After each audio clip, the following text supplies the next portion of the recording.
você pode participar com a gente ao vivo no 4210 3060. O tema hoje é soteriológico, né? E estou recebendo aqui 2 pastores para debatermos sobre um tema da soteriologia. A salvação pode ser perdida?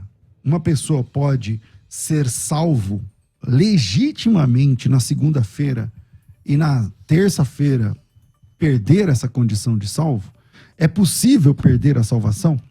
Para debater esse tema, eu estou recebendo aqui 2 pastores, o pastor Nicolas Borges, publicitário, pastor na Igreja Batista Redenção, formado em teologia, com ênfase em ministério pastoral, também mestrando em estudos histórico-teológicos pelo Centro Presbiteriano de Pós-Graduação. Bem-vindo mais uma vez aqui, pastor Nicolas. Obrigado, César, pastor Gemerson. Bom dia a todos que nos ouvem. Prazer estar aqui falando desse assunto que é tão recorrente, importante e que tira o sono de tanta gente, né? Deixa o pessoal muito angustiado. Então vamos ver o que a Bíblia fala sobre isso. Vamos lá. Com a gente aqui também nesse debate, está aqui hoje devidamente paramentado para essa ocasião, está aqui o Jamierson Oliveira. Ele é pastor da Igreja Batista Etnos, aqui na cidade de Guarulhos, diretor acadêmico do Seminário Batista Livre, bacharel em teologia pela Universidade de Filadélfia, editor da Bíblia Apologética, da Bíblia Missionária, o famoso editor da Revista Defesa da Fé, né, na qual foi lá que eu conheci ainda nos idos dos anos 90 e trabalhamos juntos, né? Ali, jornalista, escritor, articulista, manobrista, equilibrista, tudo mais que você quiser, que termina com ista. Chama aí, bem-vindo aqui, meu irmão. Obrigado, pastor César, pastor Nicolas, paz do Senhor, uma alegria revê-lo. Nicolas, vamos lá. A salvação pode ser perdida? Eu acredito que não. Para mim, o ensino bíblico é muito claro de que a salvação não pode ser perdida, porque ela não depende em nada de nós. Ela é inteiramente, do começo ao fim, uma obra de Deus, e, portanto, não tem nada que o homem possa fazer para desfazer o ato soberano de Deus em nos salvar. Então, quando nós olhamos, por exemplo, para as palavras de Jesus, que nós estamos nas mãos do Pai, da mão do Pai ninguém pode arrebatar, que ele mesmo é quem assegura isso. Nós vemos essa ênfase de Jesus nessa segurança da salvação. Quando nós vemos Judas falando que Deus é poderoso para nos preservar, para nos guardar. Quando nós olhamos para Paulo falando que Deus guarda o nosso depósito até aquele dia. Então, há uma ênfase muito grande no poder de Deus e na ação soberana dele de preservar os crentes. Outros textos que eu vou citar aqui também, que falam a respeito disso daí, mostram que do início ao fim, literalmente, Deus é responsável pela salvação, tanto que ele é o autor e o consumador da fé. Então, do início ao fim, é ele que cuida da nossa salvação. Se nós pudéssemos perder a nossa salvação, certamente nós perderíamos. Então, o que acontece quando nós nos convertemos é que nós ganhamos uma nova natureza, nós ganhamos um novo coração, e agora, então, nós temos um relacionamento eterno com Deus. Nós já desfrutamos da vida eterna desde agora. Então, quando nós nos convertemos, nós nascemos de novo e nós não podemos desfazer essa realidade. Eu não posso perder a filiação divina. Quando eu sou regenerado de modo completo e para sempre. O que acontece muitas vezes, e essa é a confusão das pessoas, é que algumas pessoas se dizem crentes e em determinado momento da sua vida elas se desviam, como popularmente nós falamos. Então nós dizemos, aquela pessoa ela caiu da fé, ela caiu da graça, como é uma terminologia comum. Mas na verdade, de acordo com o ensino de Jesus na parábola do semeador, por exemplo, aquela pessoa nunca foi crente. João fala isso na sua primeira carta. Eles saíram dos nossos porque eles não eram dos nossos. Textos como Hebreus 6, Hebreus 10, que supostamente falam sobre perda de salvação, na verdade são textos que têm que ser entendidos à luz do propósito do autor, à luz do contexto, à luz de tudo aquilo. Então, a minha posição é de que a salvação não se perde porque ela é um ato totalmente, exclusivamente, soberanamente divino. Nós somos apenas beneficiados por isso. Jamierson, a salvação pode ser perdida? Estamos aqui justamente para o contraponto, né? E sim, pode ser perdida. A Bíblia dá testemunho disso. E aí o autor fica, o ouvinte fica maluco, né? Porque ouve o pastor Nicolas falar que a Bíblia diz isso, que não perde, e eu entro na sequência e falo... A Bíblia diz que perde. Aí nós estamos diante daquelas duas verdades parecendo excludentes ou contraditórias, duas coisas que a Bíblia fala sobre a segurança da salvação e sobre a possibilidade da perda da salvação, de cair da graça. E é justamente o texto de Mateus 13 sobre o semeador, que é uma maravilhosa palavra, né? Uma parábola de Jesus, que demonstra justamente gente nascendo de novo, gente sendo convertida pela palavra e gente abandonando a fé, né? Então, assim, nós temos essas duas realidades. Da nossa perspectiva humana, do Cronos, nós temos muita dificuldade em lidar com isso, porque é aquilo que a Bíblia trabalha, naquele conceito bíblico de já e ainda não. Então, você está salvo, mas ainda não está salvo. Então, da perspectiva humana, tem essa dualidade. Da perspectiva divina, obviamente que não. Deus sabe do final de todas as coisas, né? Ele é presciente, ele é onisciente. Então, Deus sabe aquele que chega no final. Mas a salvação, eu ilustro, César, nesse tema, como um barco. Você está dentro do barco. Se você está dentro do barco, você está salvo. Mas ainda você não está salvo, porque o barco não chegou no destino eterno. Mas você está no barco. E há uma segurança no barco. Nenhum fator... E o barco vai chegar. E o barco vai chegar. Se você não sair do barco, Romanos 8, inclusive ontem na Batista Etnos eu ministrei sobre Romanos 1 e 8, nenhuma condenação há para os que estão em Cristo Jesus. E toda advertência bíblica a você permanecer na fé, a você obedecer, a você santificar-se, ou seja, então há uma grande brincadeira nas Escrituras com todas essas placas de advertência do perigo de afastar-se de Deus, de perder a comunhão com Deus, de cair da graça, de se desviar do caminho, de apostatar da fé. São tantas advertências, é como uma rodovia com tantas placas de advertência, de curva, de perigo, de deslize, enquanto que nada disso é possível. Então parece uma grande brincadeira, quando que na verdade não é. Então, assim, a salvação, ela é um fim, mas ela é um processo. Ok. Tem uma enquete rolando lá na internet, no @FM Rádio Musical, e a enquete tem o mesmo tema da nossa pergunta. A salvação pode ser perdida? Nesse momento, 77% dos seguidores lá estão votando que sim, e 23% estão votando que não, mas tudo isso pode mudar, ou esse número ainda pode ficar maior. Se você quer participar, vai lá no @FM Rádio Musical e deixa o seu voto na caixinha de perguntas. Nicolas, por que tantas advertências? É verdade, tem muitas advertências sobre cair, sobre abandonar, sobre se esfriar, sobre se afastar, sobre negligenciar, sobre, enfim, se perder e tudo mais. Se não é possível se perder, por que tantas advertências para quem está no caminho? Bom, em primeiro lugar, a gente tem que lembrar que a nossa vida cristã aqui nesse mundo, ela continua contando com a presença do pecado. Então, as advertências bíblicas, elas servem para nós para mostrar a malignidade do pecado, que ainda convive conosco, e o potencial danoso do pecado, e os efeitos desastrosos que o pecado pode trazer, inclusive na vida de um crente. Então, quando nós vemos os alertas bíblicos de, olha, zelem pela salvação de vocês, sejam cuidadosos, busquem a santidade, esse alerta não é um alerta do tipo, olha, faça isso, senão você vai perder a sua salvação. O alerta é, olha, faça isso porque agora você tem uma nova natureza e você quer viver em harmonia com Deus, em comunhão com Deus constante. Mas quem não quiser obedecer, não acontece nada, então. Quem não quiser obedecer vai ser disciplinado por Deus, como o próprio texto de Hebreus fala, o que não significa perda de salvação. Tá? Eu tenho uma frase de Spurgeon que ele diz o seguinte: o fato de que Deus guardará os seus filhos é uma verdade gloriosa, mas uma mentira abominável é a de que o pecado não lhes fará nenhum mal. Então, quando nós olhamos os relatos bíblicos de advertência, nós entendemos o perigo real do pecado, mas não como perda de salvação, mas como uma quebra da nossa comunhão com Deus. E, às vezes, nós como crentes, nós como igreja, nós precisamos olhar algumas situações e emitir alguns pareceres. Poxa, aquele falso mestre, ele estava no nosso meio e agora ele está ensinando uma heresia. O que aconteceu? Ele se desviou? Então, nesses fenômenos que nós presenciamos, a Bíblia nos ajuda a identificar que algumas pessoas que se diziam crentes, na verdade, não eram crentes. Como João mesmo fala em 1 João. Eles saíram dos nossos porque não eram dos nossos. Então, os alertas bíblicos também nos ensinam a identificar o verdadeiro crente do falso crente. O pastor Gemerson comentou uma coisa que eu discordo. Ele disse, por exemplo, que a salvação é um processo.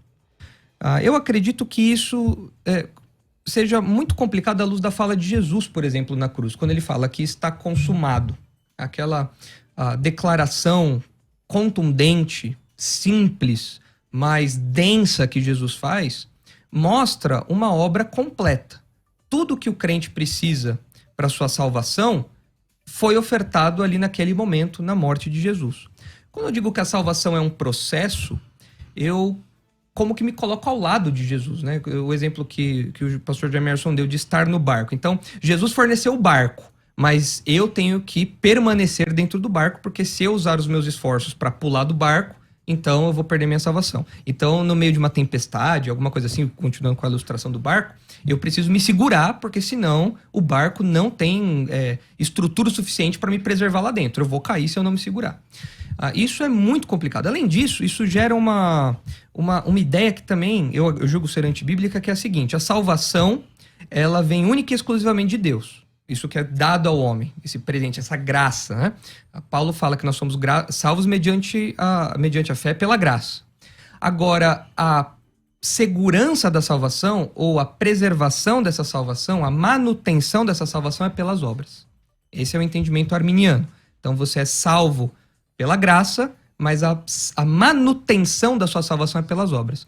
Ora, é exatamente isso que Paulo estava condenando. Quando ele fala lá, vocês caíram da graça, que é um texto que geralmente é usado contra o calvinismo, falando, viu, aqui eles... Gálatas. Isso, viu, olha aqui, eles caíram da graça, porque eles...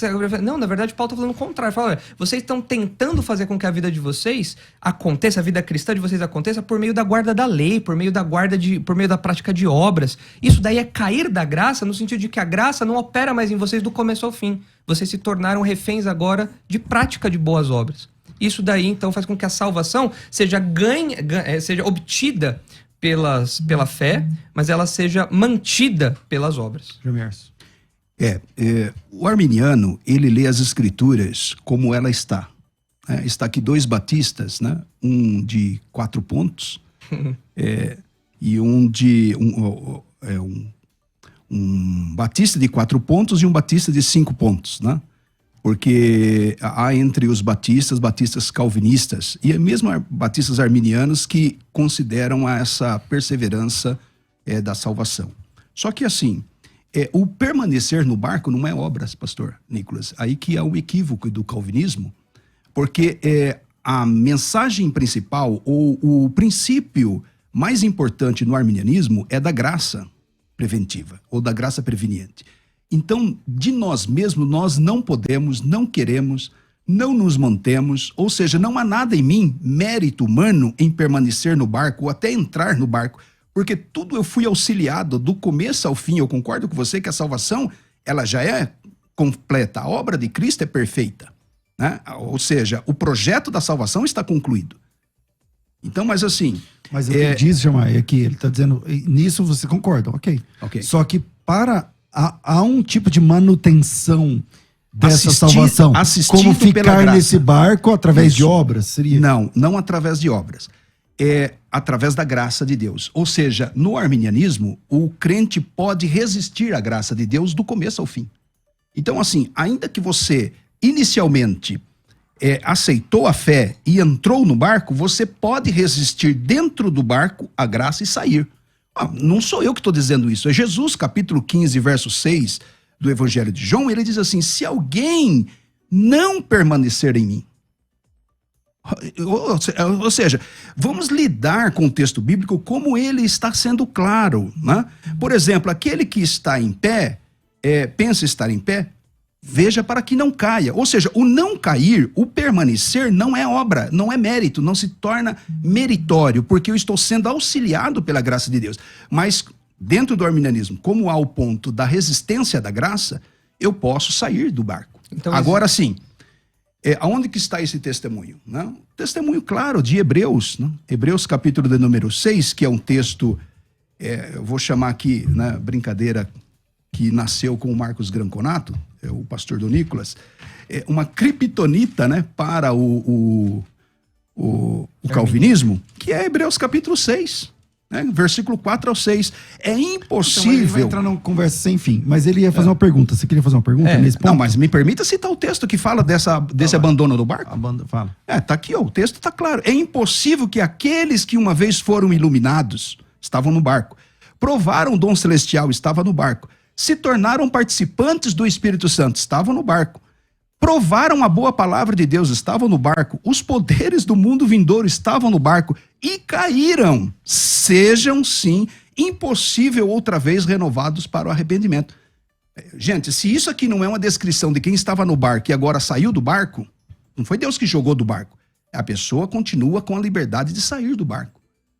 Aí, se ele permanecer, ele permanece sendo assistido pela graça. Então, assim, é o texto bíblico contra o princípio, a ideia calvinista de sair do barco. Na verdade, o texto de Hebreus 6, ele usa um palavreado muito forte mesmo, como é característico do autor de Hebreus. O autor de Hebreus usa um palavreado forte. Só que essa interpretação que é dada, né, de que a pessoa perdeu a salvação ao ponto de ser impossível que ela seja restaurada, né, o que, a rigor, nos cria um problema. Qual é esse ponto? Qual seria esse ponto de impossibilidade? Então, mas não é o único texto que trata disso. Por exemplo, o texto que fala de apostasia também trata dessa impossibilidade. A blasfêmia contra o Espírito Santo também trata dessa impossibilidade. A blasfêmia seria uma questão aí à parte, né? Mas o que o texto de Hebreus 6 fala, Hebreus 6:4, ele pode ser entendido na sequência do texto. Ele não está falando de pessoas crentes. É muito simples perceber isso, porque realmente o texto fala, olha, eles provaram a boa palavra de Deus, se tornaram participantes do Espírito Santo, provaram o dom celestial, foram iluminados. A terminologia é muito forte, você fala, não, é impossível que esse camarada não seja crente. Só que aí o texto continua, e aí é onde a coisa pega, né? A gente vê, não, esse camarada aqui não era crente, porque ele fala assim, ó, versículo 7, porque a terra que absorve a chuva, que frequentemente cai sobre ela, e produz erva útil para aqueles por quem é também cultivada, recebe bênção da parte de Deus. Ou seja, é a pessoa que recebeu tudo isso daqui e frutificou. É a pessoa que recebeu tudo isso daqui e deu frutos. Mostrou ali um crescimento, mostrou a genuidade, a veracidade e a existência da sua fé.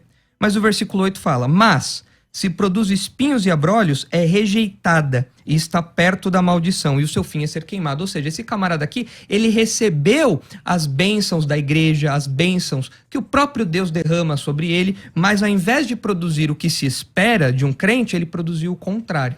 Então isso é muito comum na nossa experiência dentro da igreja. É aquela pessoa que fica 10, 20 anos dentro da igreja e ela tem a sua moral melhorada, ela tem conhecimento da palavra de Deus. Tem muito incrédulo aí que sabe muito a palavra de Deus. Eu conheci incrédulos que falavam, nossa, eu dava aula de EBD. E você fala, mas você não entendeu o que é o evangelho. Hoje você vive uma vida totalmente contrária a isso. Não é que é um crente que foi rejeitado, é porque é uma pessoa que foi beneficiada pelo convívio dos santos. E em determinado momento, essa chuva que caiu constante se mostrou improdutiva ali. Ou seja, aquele camarada é um solo de ferro. E como que dá pra saber que ficou improdutivo?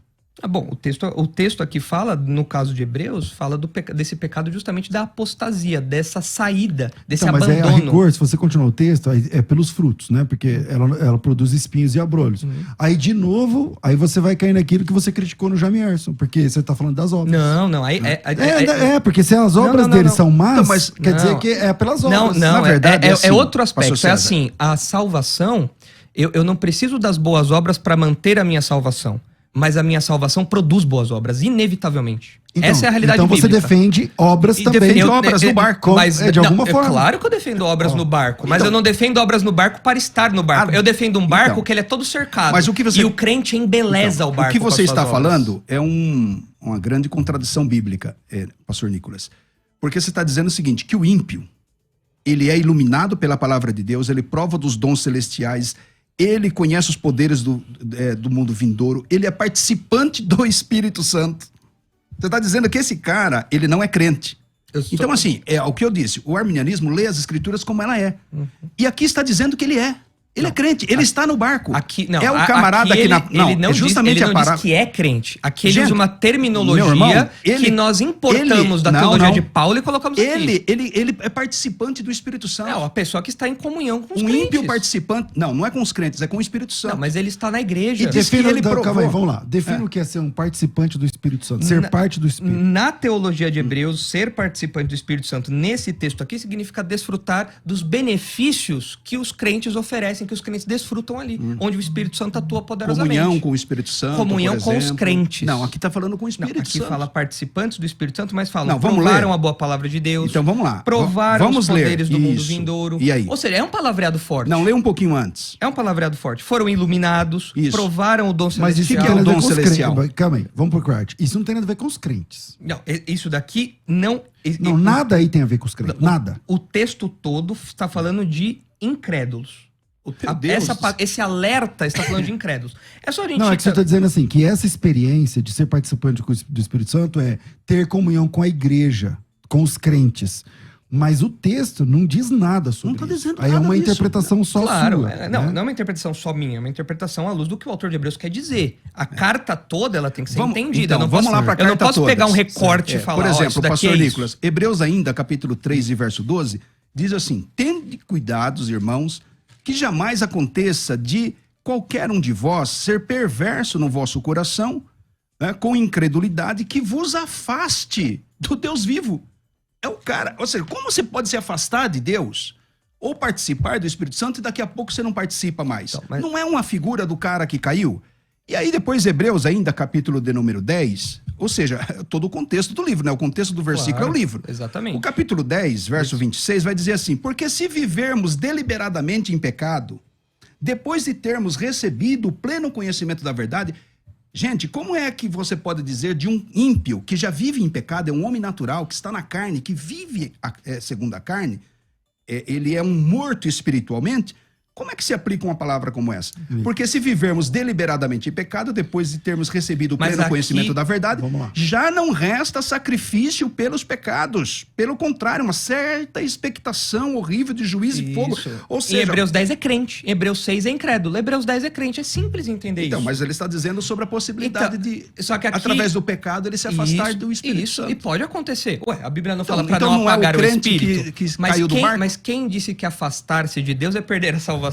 Mas está dizendo aqui, o que é horrível fogo de juízo? É disciplina presente, pastor Jamierson. O disciplina. camarada de Corinto não deveria ser expulso para que o corpo dele fosse morto, mas a alma fosse salva no dia do juízo? Ué, é Então isso aqui é isso? É isso aqui, é simples. Nós entendemos desse jeito. E tem um exemplo neotestamentário que é o camarada de Corinto. Fogo consumidor. Fogo consumidor Chama aqui. o camarada de adversário de Deus. O incrédulo, o Aqui, crente, o crente que está sendo disciplinado o crente, é um adversário de Deus. O crente, ele está lutando contra o próprio corpo. É terrível a posição dele. Ele continua sendo um crente, mas ele é um crente que está doente ao ponto de Mas fazer se ele é mal ao adversário de corpo. Deus, ele é salvo mesmo? Sendo No adversário de Deus? caso de Hebreus 10, sim. Então no não caso dá. de Hebreus 10, ele é colocado aqui porque o autor quer enfatizar Então lá no a céu gravidade da haverão apostasia. inimigos de Deus. Lá no céu haverão crentes Que eram inimigos de Deus. que morreram em pecado, que podem ter morrido desviados. pastor Sendo Nicolas. chamados de inimigos de Deus. Aqui, Pastor no Nicolas. texto, de Mesmo assim Hebre... estarão no aqui céu. no texto de Hebreus, ele é falado que esse fogo vingador, prestes a consumir os adversários, ele é aplicado aqui a alguém que é crente, mas... Salvo. Alguém que é salvo aqui, mas que não perde essa condição de não salvo. perde essa Você condição de me Mesmo salvo. sendo adversário, vai pro céu sendo adversário de Mas Deus. ele foi disciplinado por Deus aqui. O que eu Certo. quero dizer é o seguinte: eu posso morrer muito obrigado com meu pai. E meu pai pode me disciplinar ao ponto de nunca mais querer falar comigo. Mas eu não deixo de ser filho dele. Eu não estou falando... Então esse fogo... Não, pastor, eu esse não estou fogo falando aqui não de é um inferno, pecado. Esse fogo é disciplina. Eu não estou falando de Aqui. um pecado que gera disciplina. Por exemplo, 1 João, capítulo 2, diz assim: filhinhos, eu vos escrevo para que não pequeis. Se pecardes, tendes um advogado para com o Pai, Jesus Cristo justo. Ele é a propiciação pelos nossos pecados, não só o nosso, mas de todo mundo. Que é uma criptonita da expiação ilimitada, né? Na verdade, não, contra mas o tudo calvinismo. bem. Não, claro que é. Não, Tá dizendo todo assim, mundo quer dizer de todos os tipos de pessoas. Não, ali é a igreja e o mundo inteiro. Não tem como. Então Jesus salvou todo mundo, Tá bom. todo mundo Mas vai ali para está o céu. dizendo que Ah. pessoas em Cristo, elas cometem pecado, Claro. evidentemente. Eu peco. Sim. Todos pecamos. Mas esse pecado não é o pecado deliberado continuado. O que é pecado continuado? Que denota rebelião contra Deus, o abandono da fé. Então, É aquela pessoa que está em Cristo, mas ela vai se afastando de Cristo e ao ponto, aí volta a analogia do barco. Essa vida dele deliberada de pecado gera o quê? Condenação. então me põe uma régua. Me fala. Não, Onde... só Deus conhece. Então, mas... O conhecimento, o coração do homem, só Deus. Por isso que esse juízo pertence a Deus. Então, Mas é o testemunho. Paulo errou. Não errou. Não, ele errou, porque ele falou assim, ó, falou, olha, eu louvo vocês, Tessalonicenses, porque a fé de vocês tem sido conhecida e as marcas da eleição têm sido vistas na vida de vocês. Depois, Paulo mostra ali que aquilo era algo produtivo, era algo que ele conseguia bater o martelo e falar, ó, vocês Esse é são um outro crentes de contexto. Ao fato. invés de falar que Paulo errou, ou o Jamierson falar que a Bíblia está errada, a leitura está errada, não é melhor cada um se humilhar e dizer assim, não, falta-me então a compreensão desse texto, porque esse texto é um texto difícil. Porque o que eu vejo é que ou calvinista ou arminiano, de um lado é uma jactância, dizer, não, esse texto é assim, assim, assado. Mas mesmo Não, sendo textos pastor César. difíceis, A tem textos difíceis para o arminiano também. Não, me cita um. Romanos 9. Não, aonde está escrito? Romanos 8? Em Romanos 9. Romanos 8. Então, mas a que Romanos se 9. aplica a Romanos 9? Não, então vamos lá. Veja, o que eu estou dizendo é que a gente não pode haver, na minha opinião, jactância do nosso Não, lado, sim. dizendo, não, eu sei tudo. Não é que eu sei porque tudo. tem textos muito difíceis, como Romanos 9, Sim. que a Bíblia diz assim, ó, Deus amou Jacó, aborreceu... É Romanos 9, né? Romanos 9. Amou Jacó, aborreceu Esaú, antes que eles nascessem. Sim. Aí você vai para o contexto de Malaquias, Esaú é o povo, é Edom, são os edomitas. Mas antes mesmo de Romanos 9, nós chegamos Mas no texto que é Romanos 8. Aquela é uma eleição instrumental para a salvação. Em detrimento, Deus escolheu Jacó Mas o para a texto salvação. de Romanos 9 está dizendo, Não é individual. havendo ainda os gêmeos nascidos. Os gêmeos, Tá, os dois. Então, vamos marcar um debate sobre Romanos 9. Exatamente. Mas peraí, eu tenho que fazer um intervalo. Ouça também pelo nosso site www.fmmusical.com.br. Estamos de volta com o programa Crescendo na Fé. E sempre, quando o assunto é calvinismo versus arminianismo, o pau quebra, você está entendendo? Então, voltamos aqui agora. Eu vou começar. Eu comecei com o Nicolas, volto com o Nicolas agora para começar esse próximo bloco. Vai aí, Nicolas. Você não, Jamerson. Você tava. Você quer falar o quê? Não. Você que estava falando quando eu cortei? Não lembro agora. No bloco passado? Então. Acho que estava todo mundo falando. Ele foi Tá bom, predestinado a começar Então esse vai, bloco. vai Então lá. você não pode. Jamierson, a parte aqui da questão de Hebreus, que nós já vimos que realmente é um texto que não fala, criptonita, né? não fala a respeito de perda de salvação, já que ele pode ser entendido, apesar das palavras fortes, ou pelas palavras fortes, ele pode ser entendido como esse alerta aos crentes de que, olha, isso daí realmente é algo muito sério, não brinque com isso, não brinque com o pecado e tudo mais. A minha grande questão, talvez, um texto que eu acho que é a criptonita, esse eu acho que é a criptonita dos arminianos mesmo, Vamos lá. é Romanos 8. O César citou Romanos 9, mas para mim Romanos 8 é onde o bicho pega. Porque em Romanos 8 a gente tem a cadeia da salvação, a corrente da salvação, a ordem da salvação. E lá é enfatizado em vários textos o seguinte, vou ler aqui a seleção dos textos. Porquanto aos que de antemão conheceu, também os predestinou para serem conformes à imagem de seu filho, a fim de que ele seja o primogênito entre muitos irmãos. E aos que predestinou, a esses também chamou. Aí começa a cadeia, os elos. É o 29. 8:29. 28, né? A partir do 28. Isso. E aos que chamou, a esses também justificou. E aos que justificou, a esses também glorificou. Nós não somos glorificados ainda, mas aqui o texto já coloca isso como uma verdade certa. Os que foram chamados serão glorificados. Então, isso aí já coloca o crente, todos os crentes foram chamados, justificados, e Paulo dá a certeza de que eles serão glorificados. Na sequência, ele fala assim, quem intentará acusação contra os eleitos de Deus? É Deus quem o justifica. Quem os condenará? É Cristo Jesus quem morreu, ressuscitou, o qual está à direita de Deus. E também intercede por nós. Quem nos separará do amor de Cristo? Amor de Cristo aqui no sentido soteriológico, no sentido salvífico. Correto. Será tribulação, angústia, perseguição, fome, nudez, perigo, a espada, porque eu estou bem certo de que nem morte, nem vida, nem anjos, nem principados, nem as coisas do presente, nem do porvir, Nada nos separará, nem poderes, tá. nem altura, nem profundidade, nada poderá nos separar do amor de Deus, salvífico, que está em Cristo Jesus, nosso Senhor, ou seja, a salvação oferecida por Jesus. Então, numa concentração absurda de versículos, por versículo quadrado ali, a gente vê Paulo falando, olha, a salvação é algo garantido por Deus. Como lidar com esse texto? Simples. O eleito é o que permanece. O eleito é o que persevera até o fim. Eu comecei dizendo sobre a perspectiva do Cronos e a perspectiva do Kairos. O Kairos de Deus é o já. O Cronos é ainda não. Ou seja, esse texto não está negando... Não é o contrário, Shammai? Oi? Não é o contrário? Não, o Cronos é o já? O Kairos para Deus tudo está agora. Deus não está limitado ao tempo. Então Deus sabe todo o fim de todas as coisas. Ele já sabe o que perseverou até o fim. Entendi. Por isso que cremos na eleição segundo a presciência, né? A fé prevista, enfim, é outro tema. Mas então, assim, da perspectiva de Deus, está correto esse texto aí. Lógico, agora, tá na Bíblia, tá evidentemente. Agora, esse texto não está negando que alguém pode perder a salvação. Como não? Que está no processo da salvação. Não está negando mesmo. Não está negando. Não, mas fala sobre ser chamado e ser glorificado. Então, ele liga. Exatamente. Aí, assim, a perspectiva do final. Da perspectiva de Deus, eu sempre ilustro assim, você está numa estação de trem, você está na plataforma, você vê trem dando marcha ré, chegando, trocando de trilho, voltando. Aí você da plataforma, você não sabe o que está acontecendo ali. Você sabe o que está acontecendo, você está vendo o movimento, você consegue interpretar aquilo, mas você não sabe as razões que estão por trás. Mas o cara que está lá na sala de controle, na torre, ele sabe que um trem está no mesmo... Os porquês. Ele está na mesma trilho, então ele tem que mudar de trilho, etc. Ou seja, a perspectiva de Deus é a perspectiva final, plena de todas as coisas. Tudo bem, mas então aqui... Agora, a perspectiva humana, nesse processo da salvação, por isso que eu ilustro como um barco, então assim, o eleito é o que persevera.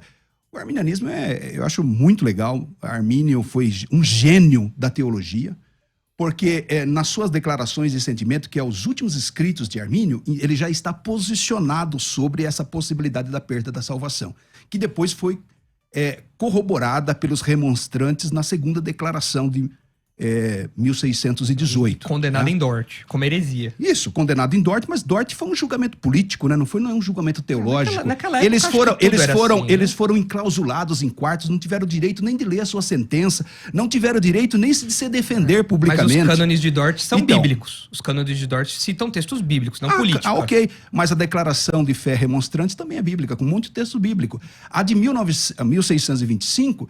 ela declara a possibilidade da perda da salvação, esse cair da graça. Agora, esse cair da graça na visão arminiana não é esse cai-cai da visão popular, porque há um arminianismo raso, um arminianismo popular. O pisca-pisca, né? O pisca-pisca, o César começou o programa dizendo sobre acordar salvo, dormir perdido, esse tipo de coisa. Não. A perspectiva arminiana clássica, que é a que eu advogo, não é possível ser renovado. Então, assim, uma vez perdida a salvação, não tem essa... de ficar recuperando a salvação. Essa é uma perspectiva popular que eu nem culpo o arminianismo clássico, literário por isso.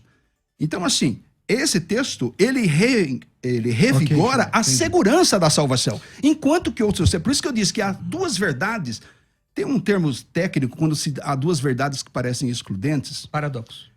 É um paradoxo, mas é uma outra palavra. Então, você vê que, por exemplo, 2 Pedro, capítulo 2 e verso 1, diz assim: assim como no meio do povo surgiram falsos profetas, do povo de Israel, assim também haverá entre vós de quê? Da igreja, falsos mestres, os quais introduzirão dissimuladamente heresias destruidoras. Por que destruidoras?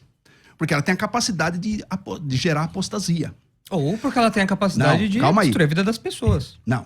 Até o ponto de renegarem o soberano Senhor que os resgatou, trazendo sobre si mesmos repentina destruição.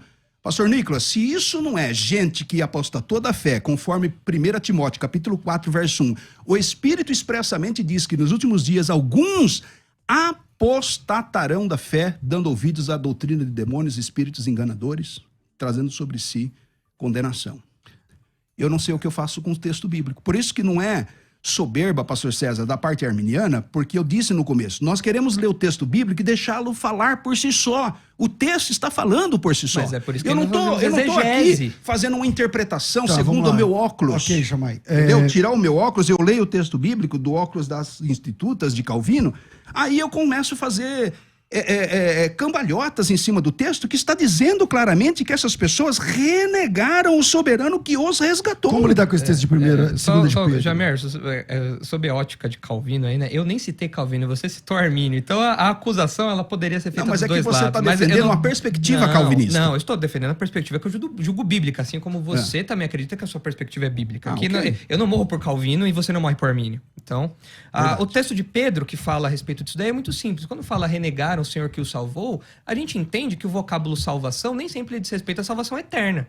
Ele pode significar a salvação de uma questão presente, uma cura, uma... É que a palavra não é salvou, é resgate, né? É a não, palavra para redenção. É isso. É a ideia. Salvou aqueles que o redimiu. É a ideia de alguém... Ali em Pedro, a ideia de alguém que teve uma mudança de vida considerável. Alguém que foi tirado de uma situação Repentina destruição é uma punição. Sim, não, porque o camarada Calma aí, não é... o camarada é que, assim, ali... Pastor Nicolas, o texto é complexo porque o versículo... Meu irmão, leia o versículo, texto. Deixa ele falar calma aí, por o si, versículo 1 fala que renegarão o Senhor que os resgatou. Isso. O verbo está no completo, está no...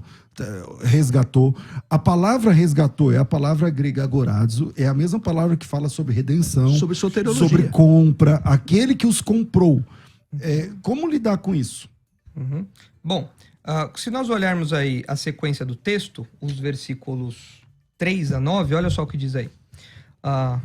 Muitos seguirão as suas práticas libertinas, e por causa deles será infamado o caminho da verdade. Também movidos por avareza, farão comércio de vós com palavras fictícias. Para eles, o juízo lavrado a longo tempo não tarda, e a sua destruição não dorme. Ora, se Deus não poupou anjos quando pecaram, antes precipitando-os no inferno, os entregou aos abismos, não poupou o mundo antigo, reduzindo as cinzas das cidades, livrou o justo Jó, Ló. É porque o Senhor sabe livrar da provação os piedosos e reservar sob castigo os injustos para o dia do juízo, especialmente aqueles que, seguindo a carne, andam em imundas paixões e menosprezam qualquer governo. Que lindo, Atrevidos, arrogantes, não temem difamar autoridades superiores. Esses, todavia, o texto fala de incrédulos. Claro, é verdade. Os anjos foram disciplinados, eles não foram condenados. Os habitantes de Sodoma e Gomorra foram só tomar uma chinelada de Deus. Mas eu não tô falando que são Não crentes, é o contrário, não, pastor Jamer, mas faz é uma incrédulo. associação. Não, mas faz uma associação. Não. A condenação desses que... Aqui é incrédulo. Falou que o juízo já está lavrado. Peraí. Calma aí, ele começa falando de anjos. Deus não poupou os anjos que caíram.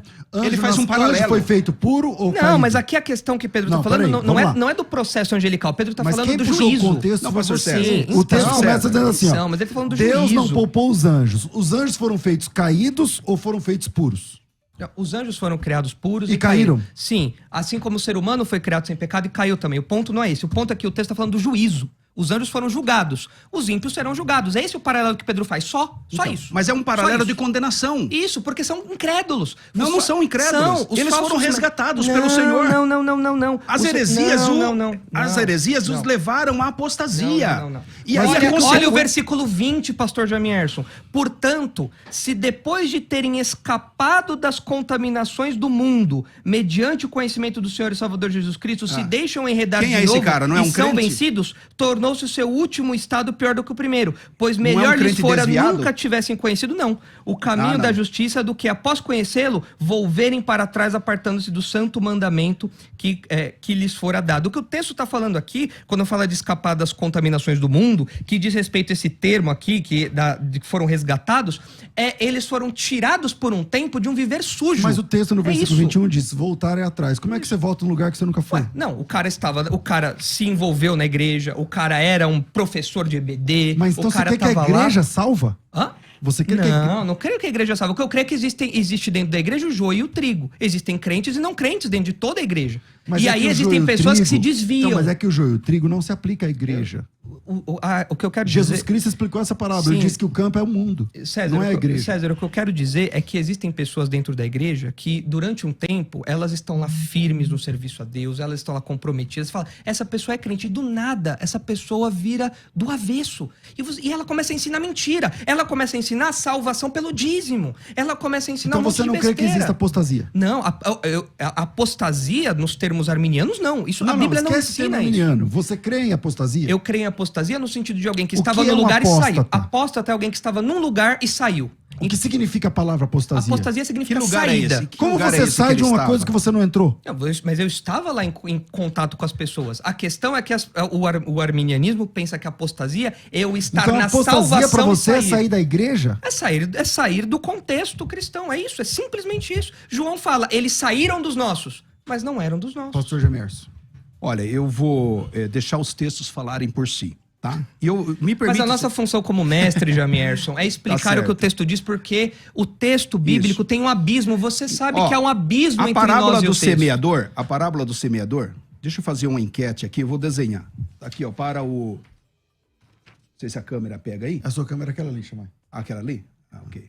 Olha, você está vendo aqui a parábola do semeador. Ó, pastor Ah lá, César. tava bom. Agora mostra lá. Aqui. Aí ficou bom.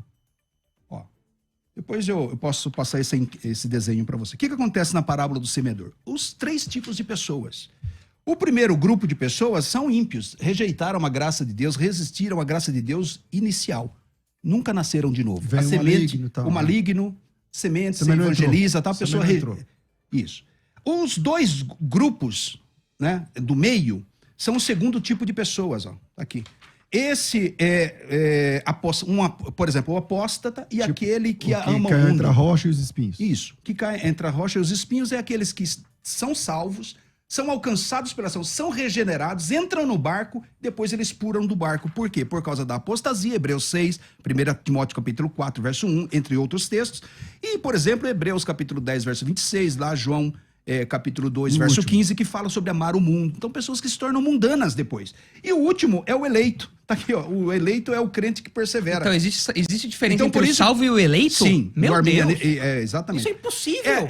Porque o eleito é a Impossível. classificação do salvo que persevera. Não, mas onde... Tá resolvido Mas teologicamente, não, pastor. mas vamos rasgar Romanos 8, então. Não, Romanos 8 fala de eleição corporativa, não é individual. Não, esse aí é Romanos 9. Tô falando de desculpa. Romanos 8 sobre a cadeia da salvação. Não, as cadeias da salvação lá de Romanos 8, os que foram chamados, é a perspectiva de Deus do eleito. Não, mas isso Não é... está negando Não, aqueles mas- que foram salvos Pastor pela Nicolas, palavra. lá no texto que ele está citando aí de Mateus 13, Mateus 13, né? Mateus 13. O que é... Porque Jesus é uma das únicas parábolas, essa e a do trigo e do joio, que Jesus explica ela depois. Sim. Ou seja, Então, a explicação ele não é nem de Armínio, é Então de ele- Jesus. Então ele começa dizendo que o campo é o mundo e não a igreja. Aí ele começa dizendo o seguinte, que a que foi semeada entre os espinhos, por exemplo, a que ouve a palavra, recebe e brota. A semente é a palavra de Deus. E o E solo ela é o nasceu, coração humano. E ela nasceu. Nasceu. Ela deu frutos. Ela deu frutos. ali. Como a palavra de Deus dá frutos e a pessoa não é salva? Pois é isso que nós ficamos impressionados. Porque nós vemos o incrédulo ser reformado e não transformado. Esse é o ponto. A palavra de Deus, ela é poderosa para transformar. O que Jesus está ensinando na parábola é que só a última semente era crente. Ele não está falando que as outras anteriores foram crentes. Ele está falando que as outras anteriores, os fenômenos que nós vemos na vida da pessoa... Então dependeu da pessoa. Dão a entender... Então dependeu da pessoa. Como assim dependeu da pessoa? Não, ele está observando o que está Porque acontecendo. na explicação da parábola, Jesus falou assim, ó, que aquele cara que... O espinho, por exemplo, é a fascinação das riquezas, os cuidados Isso, desse mundo. Dependeu da pessoa. É. Aí, o da rocha... Porque a também liberdade de dependeu da permanecer pessoa. no barco E saiu. o que não. frutificou, o que recebeu com alegria foi uma até o final. pará- Também dependeu da pessoa. Não, é uma parábola. A gente tem que entender que Jesus está usando de uma linguagem figurada. Mas não é verdade? É uma parábola, então ela é mentira? Não, é uma parábola. Então, Ela quer nos enganar ou nos Não, ensinar? É ensinar. Então é por isso que nós olhamos o propósito da parábola. Qual é o propósito da parábola? É ensinar a verdadeira fé e as falsas fés. Existe uma Então, mas falsa a verdadeira fé. dependeu da pessoa, que foi até o Não, fim. não. A verdadeira, Jesus está falando do fruto. Ele está falando, olha, essa pessoa frutificou, porque todo crente frutifica. Quem pode produzir frutos se não pelo Espírito de Deus? Exatamente, ou seja, o Espírito Pessoas Santo que habita... foram participantes Não. do Espírito Santo, pastor Nicolas. Mas, Jamierson, então todo incrédulo é tão ruim como poderia ser? Não, nós não estamos falando Ou, de ou, na- virtudes... ou na igreja não, não, virtudes ou na humanas. igreja não Nós existem. estamos falando de vida espiritual, de comunhão Não, com Deus. então, mas- Pessoa que experimentou a palavra, o dom celestial, Então- foi participante do Espírito Santo. É o grupo 2. Grupo 2. Não, mas isso daí, Jamierson, você está Ele está no barco. Você está colocando É um salvo, ideias no texto que não está lá. Ele não tem Não, como ser um é salvo, Je- não ser eu um não tô eleito. colocando ideia, Não porque foi existe Jesus isso. que explicou. Não, Jesus explicou justamente isso. Olha, parem de se enganar achando que uma fé temporária é uma fé verdadeira. Não é. A fé verdadeira, ela persevera. Se alguém tem uma fé temporária, essa pessoa nunca foi crente, porque a fé persevera, a fé Como guarda, ele foi crente? a fé protege, Ele foi a fé transformado segura. pela palavra. A palavra Ele produziu foi, fruto ele no foi coração. reformadinho. Ninguém produz fruto que não... Ele deu um tapa de tinta. Então vamos lá, É isso. Então vamos lá. Então só no final dá pra saber. É isso. Não.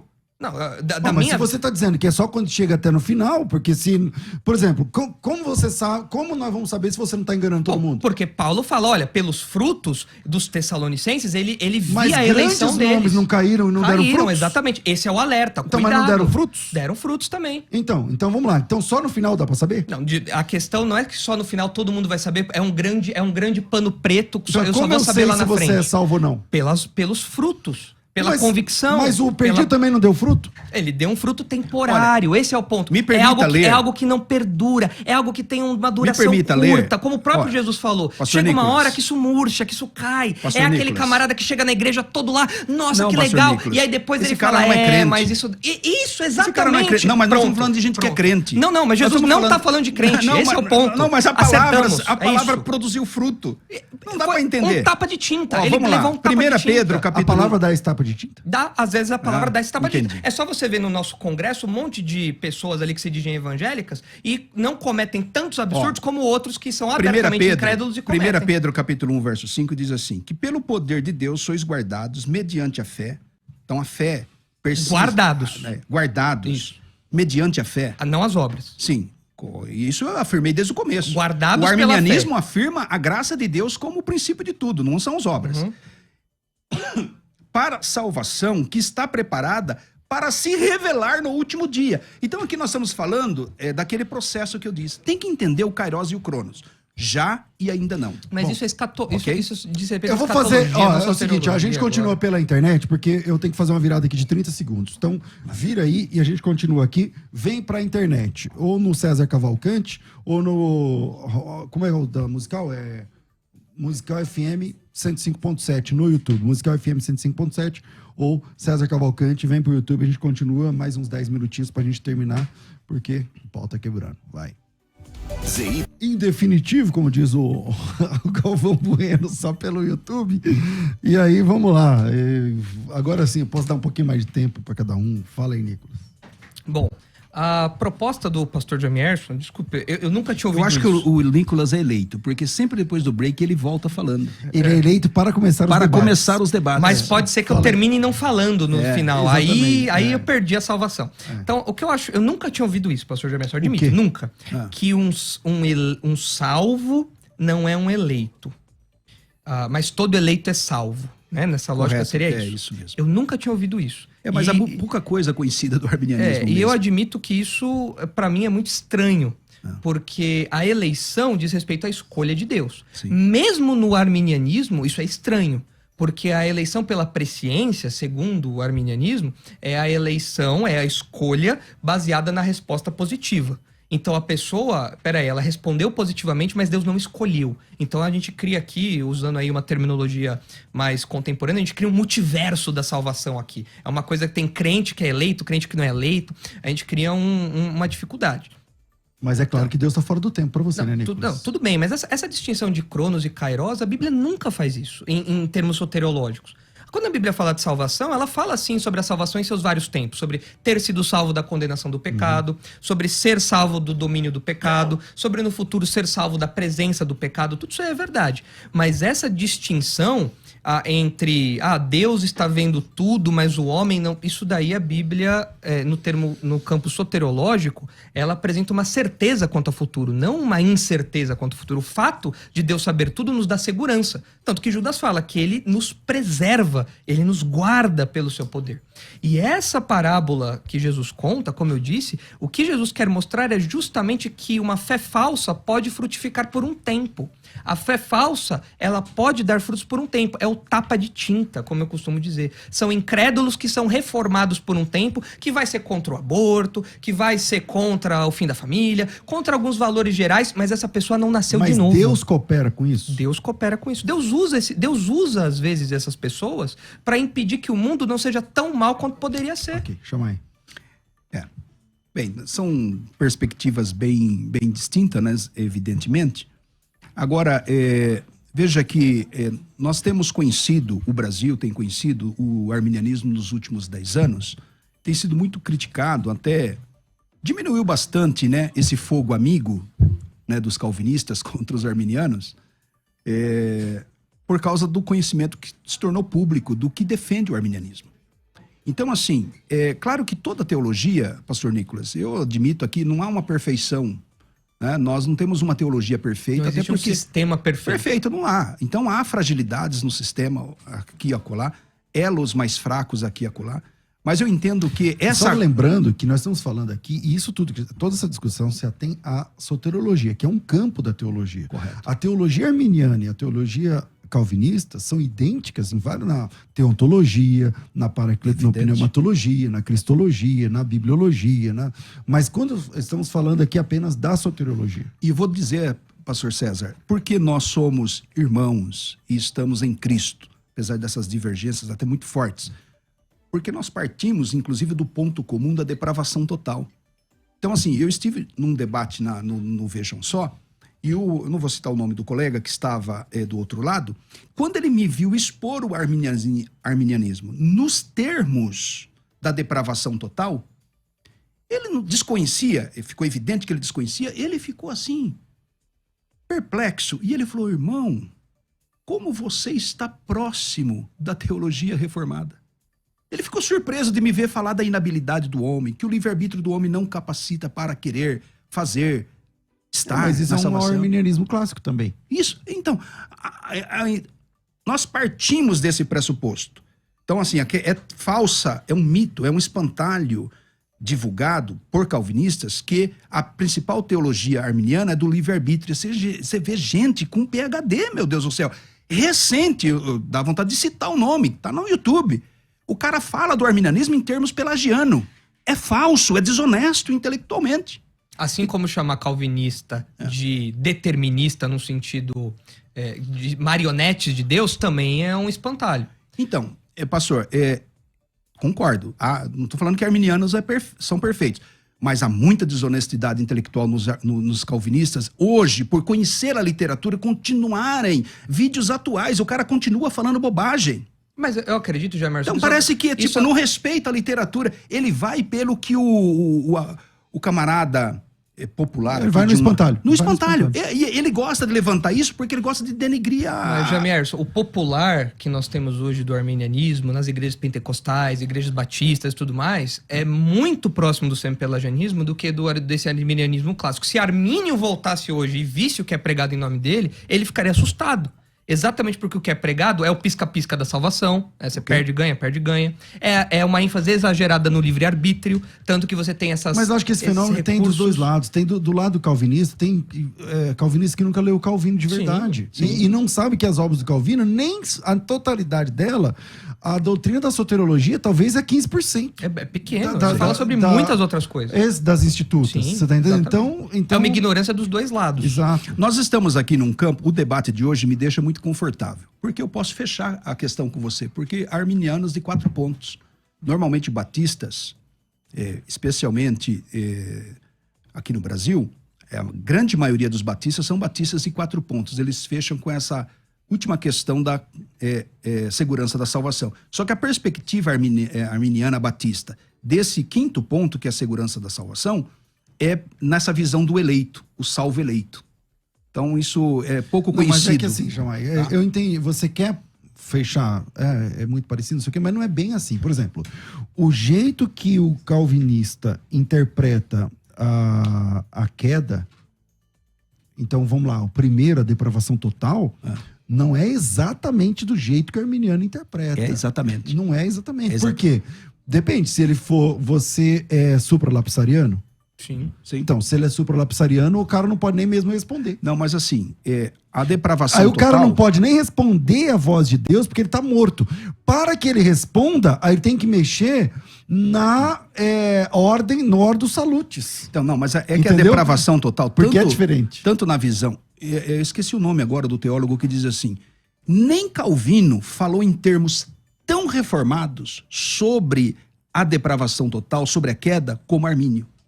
Porque Armínio diz assim, a citação de Armínio nas obras de sentimento, o livre-arbítrio do homem está caído, quebrado, anulado, fragilizado.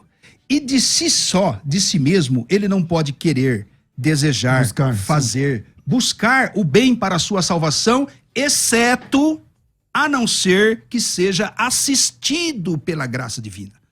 Ou seja, tira todo o mérito humano, o mérito é da graça. O mérito é da graça. Agora, esse termo depravação total, que é comum no calvinismo e no arminianismo, não é total em intensidade. É total em abrangência, em que o homem não se torne tão mal quanto pode ser. Senão nós teríamos nos tornado demônios na queda. Os anjos caíram e se tornaram tão maus quanto poderiam ser. São os demônios, né? Mas o homem não. A graça de Deus, Armínio trabalha com a ideia assim, a graça de Deus, ela funcionou como um freio motor. Para frear os efeitos da queda, para que o homem não pudesse ser resgatado, né? O homem pudesse ser resgatado. A graça preservou o homem ao ponto dele poder responder à oferta da salvação. Vamos caminhar para a nossa finalização. Vou deixar uns 2 minutos. 2 minutos, tá bom? 3 minutos para cada um? Legal. Tá bom? 2, 3 minutos. E o Nicolas é o nosso predestinado a iniciar cada parte. Então, vá lá, Nicolas. Bom, eu sei que tem muitas pessoas que se atormentam com esse assunto, pessoas que acordam sem ter a certeza de que, se fecharem os olhos naquele dia, se encontrarão com o Senhor. E eu quero dizer que a Bíblia nos assegura que os crentes, quando fecham os olhos aqui, eles estão com o Senhor. Aliás, foi o que Paulo disse, eu quero partir e estar com o Senhor, que é muito melhor. E alguns textos nos asseguram essa segurança da salvação. A gente não consegue tratar de todos os textos aqui, por conta do tempo do debate, mas em João 6 nós vemos Jesus falando que a vontade de quem me enviou é esta, que nenhum eu perca de todos o que me deu. Todo homem que vir o Filho e nele crer tenha a vida eterna, e eu o ressuscitarei no último dia. João 10 fala, jamais perecerão, ninguém as arrebatará da minha mão. E se não bastasse isso, Jesus conclui, da mão do Pai ninguém pode arrebatar. Romanos 8, que já foi citado aqui, enfatiza isso também. Quando nós olhamos para a atuação da Trindade na salvação do crente, nós vemos lá em Efésios 1, que o Espírito Santo que é dado a todo crente é o penhor, é a garantia da nossa herança, até o resgate da propriedade em louvor da sua glória. 1 Coríntios 1, Paulo fala que Cristo nos confirmará até o fim. Filipenses 1 fala que aquele que começou a boa obra em nós há de completá-la até o dia de Cristo, ou seja, uma coisa que vai ser concluída. Em 1 Tessalonicenses é dito que nós sejamos conservados íntegros e irrepreensíveis na vinda de nosso Senhor Jesus Cristo, fiel ao que vos chama, o qual também o fará.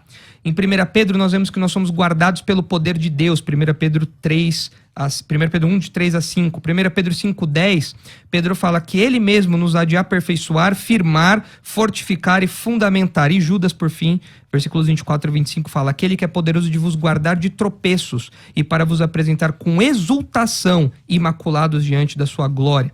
Então todos esses textos mostram que o crente, ele é soberanamente protegido por Deus na sua salvação, e isso nos traz não uma vida de libertinagem, mas uma vida de serviço, porque eu tendo uma nova natureza, eu quero agradar a Deus, eu quero viver de acordo com Deus. Nicolas, obrigado. O que você quer aproveitar aqui para divulgar algum projeto da igreja, seu, sei lá? Sim, nós queremos divulgar o nosso canal do YouTube, é o YouTube da Igreja Batista Redenção. Lá nós temos vídeos para adultos, crianças, jovens e tudo. E estamos começando já nesse primeiro semestre nós já começamos, estamos trabalhando com um seminário voltado para crianças, um seminário bíblico, formação teológica para crianças, porque nós acreditamos que as próximas gerações precisam de um fundamento sólido, bíblico, e desde já nós temos aí um seminário bíblico Legal. focado nisso. Então, aqueles que quiserem ter mais informações podem encontrar isso no nosso site e também no nosso canal do YouTube. Boa ideia. Vamos lá, chama aí. Você lembra do Teologia Team? Lembro.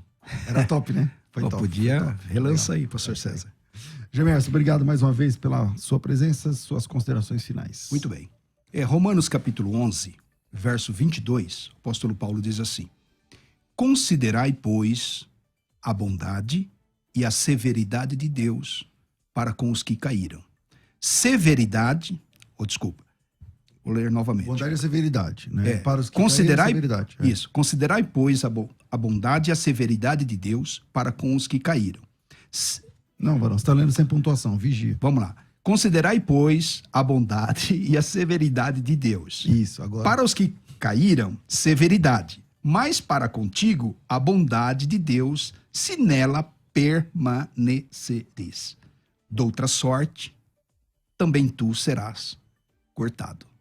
Romanos. Tá? O famoso Romanos, do capítulo 8, do capítulo 9. Então, é assim... Acho que esse é o nós defendemos a segurança da salvação em Cristo. Cristo é o eleito. A igreja é eleita. A tese da eleição corporativa arminiana é bem interessante. Seria legal um debate sobre esse conceito, né? De eleição corporativa, além da individual também. Mas antes da corporativa. Então, assim, meu irmão, descansa em Cristo. Descansa em Cristo. Os teus pecados passados, presentes e futuros, se você permanece em Cristo, na dependência da graça de Deus, você é assistido pela graça. Romanos 8, que o pastor Nicolas leu, diz lá no versículo 25, se não me falha a memória, Romanos 8, 25, diz assim que o Espírito intercede por nós. Ele conhece as nossas fraquezas.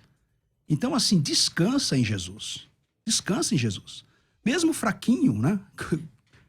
Permanece, continua ali agarrado à graça, dependente da graça.